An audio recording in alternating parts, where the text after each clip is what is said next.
You brought up the fire, the tragic fire Yeah. that you were in. You were on the second floor. You jumped down. You tore your patella Hmm. tendon. Your grandmother and two cousins passed away. Yeah. And at this point in your life, I know you sort of brought up VCU being your support system. At this point in your life, what was your support system locally, day to day, when that happened? Oh man, everybody. I felt like the world was so in tune with me and wanted to, help me get back on my feet and just be there for me. Cause like I said, I'm a very humble kid. I'm loved by many. My personality is, I give off, so much joy to others. I felt like when that happened, people like, man, no way that happened to Bones. What can we do? What can we do to help him? What did like? I felt so much love worldwide from just everybody.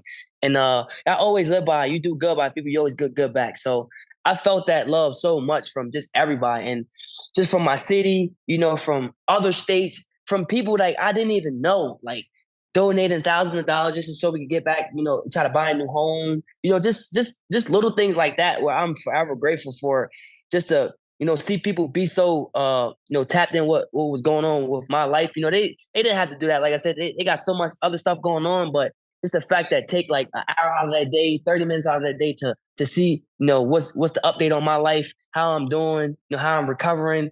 That was everything to me, man. I couldn't ask for nothing better than that.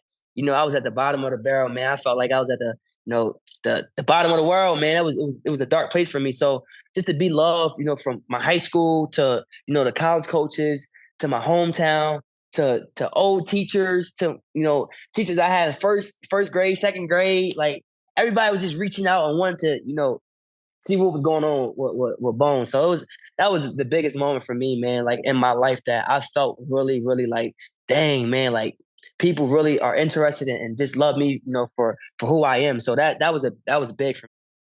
One of the observations I've had as an outsider, I have been your teammate. You've been in the league 2 years. I'm not Yeah. particularly close with anybody on the Nuggets, so I'm not getting info on you day to Yeah, day. yeah, yeah. But as an outsider, one of my observations has always been that you play and act with an infectious joy and Yeah. spirit. There's an energy and enthusiasm. You see that with your teammates. You see that in how you play. You certainly see that in your interactions with the home team fans in Yep. Denver. And it sounds like, because one of my questions was going to be, how does that tragedy not break that spirit? How does that tragedy Yeah. not break that joy? And so it Yeah. really was your community sort of uplifting you and supporting you in that moment. Yeah, for sure. And also, like just not taking anything for granted. I always been a kid, like, man, I take everything like I don't take anything for granted. I'm the type of kid I appreciate everything. Like if it's something little, if it's something, big, like I always be appreciative of it because at the same time, somebody they didn't have to do that for me or, I'm just a very thankful kid. So at that time, I'm just like, man, like why wouldn't I have a smile on my face? I literally saw death before my eyes. Like I couldn't have been here. I survived through a God miracle. So like man, like just to be on that court and I really want to when I play, I play with so much joy because I want the next person to if they're going through something, I want them to think like man, like somebody else been through worse, or if they're going through something, I can just look at Bones Hyland like man, like that kid been through so much and he's just smiling out here playing with so much joy and he's just happy and he's just just being himself regardless of what he's been through because at the end of the day somebody else's situation is always worse than yours. So I'm just forever grateful just to be here and be able to play the sport that I love because at the same time the doctors told me I would have never be able to play basketball again. So I'm just very grateful and I don't take these moments at all for granted. I was gonna ask you about that, about the physical recovery. What Mhm. was that process like?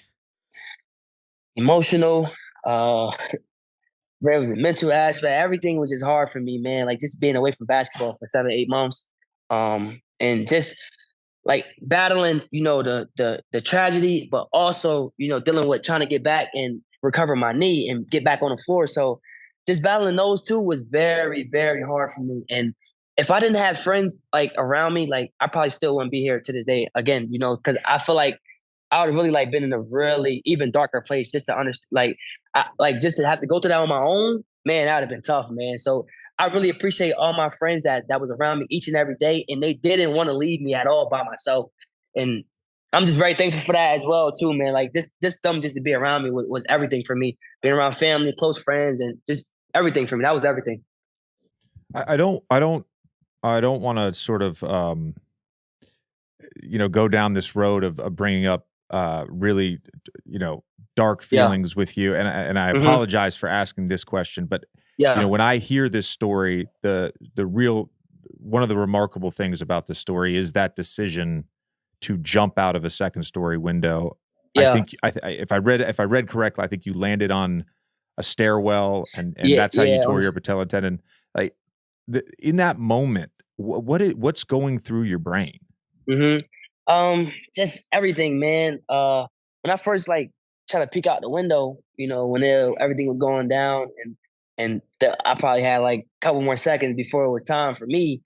I felt like I told somebody out there, like, "Can you come save me?" And they said, like, "We need you. Like, you're our last hope. Like, we need you, busy. Like, we need you to jump. Like, you really are our last hope." So I'm like, man, those words like meant everything to me. Like, wow, like my city is really dependent on me to make it, and really set the foundation for a small city that just gets overlooked a lot, and there's nobody who comes out of here and represents Wilmington, Delaware as it should be rep. So I'm like, man, dog, I really had to, just jump, and do something that I really don't want to do, face my fears. So, man, just jumping out and doing that, I'm like, man, like that made me even more brave as a person, like I'm not scared of anything. Like I go out and play with so much like fierce and an attitude, and like you can just see like, man, that kid been through some real stuff. So it's like that's just my approach to everything, man. Like like just hearing those words from the dude, like we need you. That was everything to me. Like that